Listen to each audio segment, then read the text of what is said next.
Hello guys, मैं प्रियंका आर्या आप सबका आपके अपने यूट्यूब चैनल वैदिक आईएएस में बहुत बहुत स्वागत करती हूँ। आज मैं आप सबके लिए बहुत बड़ा अपडेट या फिर आप कह सकते हैं बहुत बड़ी गुड न्यूज़ लेके हूँ।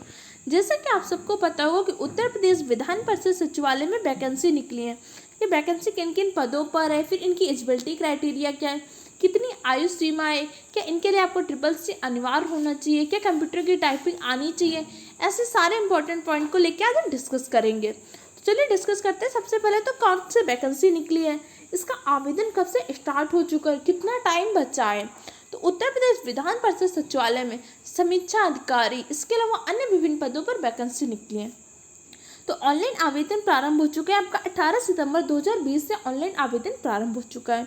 इसके रजिस्ट्रेशन की अंतिम तिथि आपकी 12 अक्टूबर 2020 को, इसके बाद आप रजिस्ट्रेशन को नहीं कर सकते।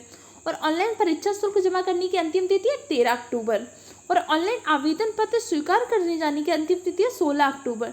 इसलिए आपके पास बहुत कम टाइम है, जल्दी से इस फॉर्म को फिलअप कर लीजिए। देखते हैं इसके लिए आपको कौन कौन से पदों पर वैकेंसी निकली है, क्या क्या एलिजिबिलिटी क्राइटेरिया होना चाहिए और आपकी एज कितनी होनी, किसको किसको एज में रिलैक्सेशन मिलेगा, इसके बारे में देखते हैं। तो चलिए, इस भर्ती के लिए क्या है, समस्त पदों के लिए पृथक पृथक आवेदन शुल्क जमा करना होगा। जैसे आप मान लीजिए समीक्षा अधिकारी के फॉर्म भर रहे हैं, ठीक है। अगर आप आरओ का फॉर्म भर रहे हैं तो आपको आरओ के लिए अलग फीस देनी होगी। अगर आप समीक्षा अधिकारी लेखा से संबंधित जो निकला है उसके लिए अलग फीस देनी होगी, और किसी दूसरे पोस्ट के लिए भर रहे हैं तो आपको हर पोस्ट के लिए अलग फीस देनी होगी। पहला आपका ये डाउट क्लियर हो गया। दूसरा, इसका जो आपको फीस जमा करनी है तो किस बैंक के माध्यम से कर सकते हो, तो आप एसबीआई बैंक के माध्यम से कर सकते हैं। दोनों डाउट आपके क्लियर हो गए। और आप देख सकते हैं कि किन किन पदों पर वैकेंसी निकली है। तो आपकी वैकेंसी किन पदों पर निकली है, कितनी निकली है। तो पहले आपका समीक्षा अधिकारी पे निकली हुई है। समीक्षा अधिकारी के पद पर वैकेंसी है। कितनी वैकेंसी है आपके, 19 पद हैं। अपर निजी सचिव पर 23 वैकेंसी हैं। वृत्त लेखक के लिए 9 वैकेंसीज हैं आपकी। समीक्षा अधिकारी जो लेखा से संबंधित होता है उसके लिए 1 पद पर वैकेंसी है। शोध सहायक के लिए आपको 3 पदों पर वैकेंसी है। सुरक्षा सहायक पुरुष के लिए 5 पदों पर है। सुरक्षा सहायक महिला के लिए 1 पद पर वैकेंसी है। संपादक की 1 वैकेंसी है। विशेष कार्याधिकारी प्रकाशन की 1 वैकेंसी है। अनुसेवक के लिए 10 वैकेंसीज हैं। तो आप सब लोग सोच रहे हो कि मैम वैकेंसी तो बहुत कम है।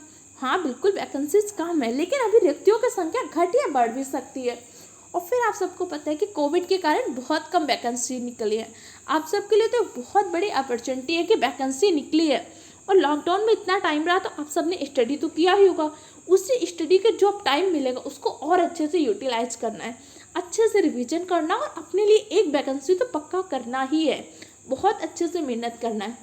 और आपके इस परिश्रम में आपके साथ हमारा चैनल वैदिक आईएएस बिल्कुल आपके साथ खड़ा हुआ है, हर कदम पे आपका साथ देंगे। तो अब आप देख लें कि आयु सीमा क्या है। मैम किसके लिए हमारी आयु सीमा कितनी होनी चाहिए, ऐसा तो नहीं कि हमारी न्यूनतम आयु कम हो रही है या अधिकतम आयु कितनी होनी चाहिए। तो देख लीजिए, जो विशेष कार्यदारी प्रकाशन है उसके लिए आपकी न्यूनतम आयु 30 वर्ष होनी चाहिए और जबकि अधिकतम आयु आपकी 40 वर्ष होनी चाहिए।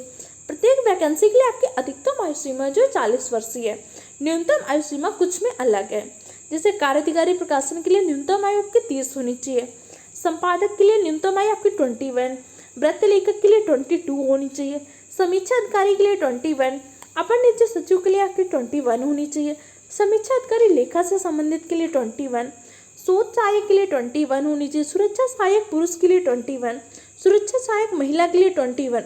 जो अनुसेवक के पदों पर वैकेंसी निकली उसके लिए अगर आपकी 18+ है तो आप वैकेंसी को फॉर्म फिलअप कर सकते हैं। ये तो आपने देख लिया न्यूनतम आयु। और अधिकतम आयु सबके लिए 40 वर्ष है, लेकिन कुछ लोगों को क्या अधिकतम आयु में छूट मिलेगी। तो चलिए देखते हैं किसको कितनी छूट मिल रही है। सबसे पहले तो अधिकतम और न्यूनतम आयु का निर्धारण कब से होगा, तो अधिकतम और न्यूनतम आयु का निर्धारण होगा 1/7/2020 के अनुसार। अब किसको किसको कितना रिलैक्सेशन मिलता है, तो उत्तर प्रदेश के अनुसूचित जाति, उत्तर प्रदेश के अनुसूचित जनजाति और जो पिछड़े वर्ग के अभ्यर्थी उनके लिए 5 ईयर्स का रिलैक्सेशन है। और जो वर्गीकृत खेलों के स्पोर्ट्स जो प्लेयर्स होंगे उनके लिए भी 5 ईयर्स का रिलैक्सेशन दिया गया है। उत्तर प्रदेश के जो भी राज्य कर्मचारी होंगे उनको 5 वर्ष की छूट है। उत्तर प्रदेश के बेसिक शिक्षा परिषद के जो भी शिक्षक शिक्षिकाएं कर्मचारी होंगे उनको 5 वर्ष की छूट दी गई है। उत्तर प्रदेश में अनुदानित माध्यमिक विद्यालय के कार्यरत जो भी शिक्षक है शिक्षिका कर्मचारी उनको 5 वर्ष की छूट की गई। इसके अलावा उत्तर प्रदेश समाज के जो भी दिव्यांग अभ्यर्थी होंगे दिव्यांग अभ्यर्थियों को 15 वर्ष की छूट की। ये तो आपका एज का क्लियर हो गया। अब आपको पूछ रहे हो कि मैम कौन कौन सी वैकेंसी के लिए क्या आपको एलिजिबिलिटी होनी चाहिए। चलिए देख सकते हैं कि क्या एलिजिबिलिटी होनी चाहिए। पहले आपके संपादक के लिए आपको विधि द्वारा स्थापित किसी विश्वविद्यालय से साहित्य या सामाजिक विषय में स्नातकोत्तर होना चाहिए।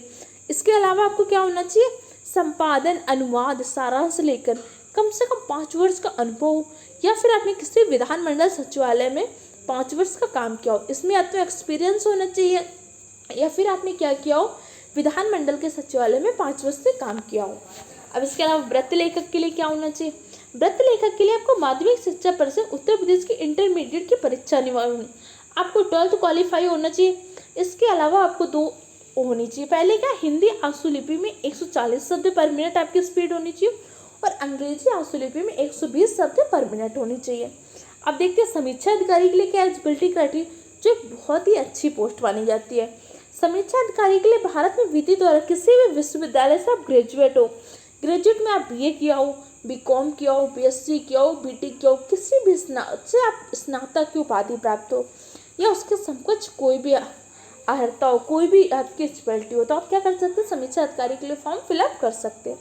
अपर निजी सचिव के लिए क्या होना चाहिए, अपर निजी सचिव के लिए आपको क्या होना चाहिए, विधि द्वारा स्थापित किसी भी विश्वविद्यालय से या तो ग्रेजुएट की उपाधि हो या फिर उत्तर प्रदेश सरकार द्वारा समकक्ष कोई भी मान्यता प्राप्त होनी चाहिए। या तो आप ग्रेजुएट हो या उससे रिलेटेड कुछ होना चाहिए, जैसे आप BCom किया होगा, आपने BSc किया होगा, हो सकता है आपने BTech किया हो, ऐसा कुछ होना चाहिए।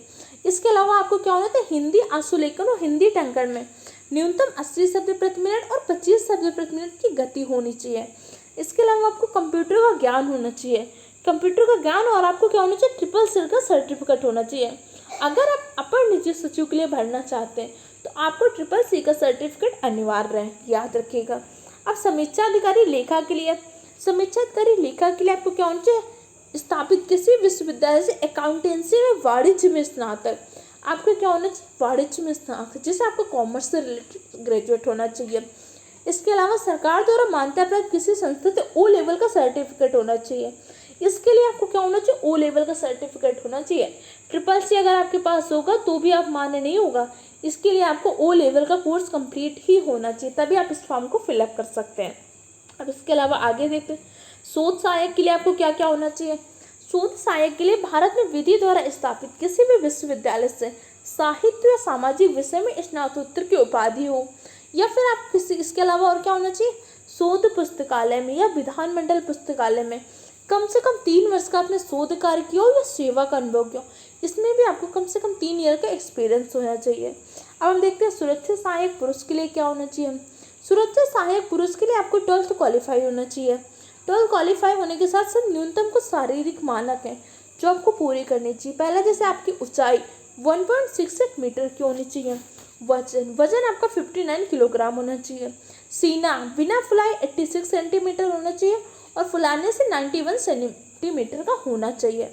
इसके अलावा इसमें किन कैंडिडेट को वरीयता दी जाएगी, जो आपके नौसेना से, वायुसेना से, पुलिस, PSC, प्रांतीय रक्षा दल, PRD, NCC, आर्मी या होम गार्ड्स होंगे। जो कैंडिडेट ऐसे होंगे, उनका ऐसा एक्सपीरियंस होगा, तो पहली वरीयता उनको दी जाएगी। अब सुरक्षा सहायक महिला के लिए भी वही है कि आपको इंटरमीडिएट 12th का एग्जाम क्वालिफाई होना चाहिए और कुछ शारीरिक सीमा, जैसे क्या, मैदानी क्षेत्र की जो भी अभ्यर्थी महिला होंगी उसको 1.52 मीटर की लंबाई होनी चाहिए। जो पर्वतीय क्षेत्र के होंगे उनके लिए 1.47 मीटर की लंबाई होनी चाहिए। वजन 45 से लेकर 58 किलोग्राम के बीच में होना चाहिए। इसमें भी उन्हीं कैंडिडेट्स को पहली वरीयता दी जाएगी। जैसे मान लीजिए आपने फॉर्म भरा, आपको NCC का कैंडिडेट्स हैं, आपको NCC का आपके पास सर्टिफिकेट है, आपके साथ ही एक दूसरे बंदे ने फॉर्म भरा, उसके पास NCC का सर्टिफिकेट नहीं है, लेकिन आप दोनों के नंबर सेम है, तो उस टाइम पे वरीयता किसको मिलेगी, आपको, क्योंकि आपके पास NCC का सर्टिफिकेट है। या फिर आपने किसी नौसेना में, वायुसेना में, पुलिस, प्रांतीय प्रशासन, PSC में, प्रांतीय रक्षा दल, PRD में, इन सब में, टेरिटोरियल आर्मी में, होम गार्ड्स में काम किया तो उसको वरीयता दी जाएगी। ठीक है। अनुसेवक के लिए आपको मान्यता प्राप्त संस्था से कम 5th का एग्जाम क्वालिफाई होना चाहिए। ये सारी चीज़ें आपने जान ली कि क्या क्या एलिजिबिलिटी क्राइटेरिया होनी चाहिए और आपको कौन कौन से फॉर्म के लिए कितनी फॉर्म निकले गए हैं, कितनी आयु सीमा होनी चाहिए और किसके लिए क्या आपको क्वालिफिकेशन होनी चाहिए। सारे इंपॉर्टेंट जो आपके डाउट्स हैं उस डाउट्स मैंने क्लियर कर दिए। अगर फिर भी आपको कोई भी डाउट रहता है तो आप हमसे कमेंट बॉक्स में पूछ सकते हैं। फिर मैं आपसे कहूँगी कि बहुत अच्छा मौका, इस मौके को जाने ना दीजिए। वैदिक आईएएस उसकी पूरी टीम आपके साथ खड़ी हुई है। आप उस फॉर्म को फिलअप करिए, जिस तरह से हम आपको गाइड करते जाएं उस तरह से अपने एग्जाम के प्रिपरेशन को स्टार्ट कर दीजिए। और बहुत जल्द इसका सिलेबस क्या है, सिलेबस के बारे में एक डिटेल वीडियो में लेके आऊँगी, उसमें आपको सिलेबस समझाएंगे। क्योंकि किसी भी एग्जाम को क्रैक करने के लिए सिलेबस में क्या पढ़ना है, इससे इम्पोर्टेंट हमें पता है जो क्या नहीं पढ़ना है। एग्जाम पैटर्न क्या है, एग्जाम पैटर्न में किस टॉपिक से क्वेश्चन पूछे जाते हैं और किस टॉपिक से किस लेवल के क्वेश्चन पूछे जाते हैं, ये जानना बहुत ही इंपॉर्टेंट होता है। उसके लिए मैं एक वीडियो और लेके आऊँगी जिसमें आपको डिटेल से समझाऊंगी। अभी आप जाइए, मौका ना गंवाइए और जाके जल्दी से फॉर्म को फिलअप करिए। हमारी पूरी टीम आपके साथ है, आपके सपनों में पंख लगाने की, बस आपको उड़ान भरना है। तो जल्दी से जाके फॉर्म को फिलअप करिए और इसके लिए हमारे चैनल को सब्सक्राइब कर लीजिए, जिससे रेगुलर वीडियो की नोटिफिकेशन आपको मिलते रहें, जिससे आपकी कोई भी क्लास मिस नहीं हो। और अगर आपको ये वीडियो हेल्पफुल लगा है, इसी तरह की आप और सारी इन्फॉर्मेशन चाहते हो और अपने एग्जाम की प्रिपरेशन बहुत अच्छी तरीके से करना चाहते हैं तो हमारे चैनल को सब्सक्राइब करें, वीडियो को लाइक करें और अपने दूसरे फ्रेंड के साथ भी शेयर करें। Okay friend, thank you for the watching my video.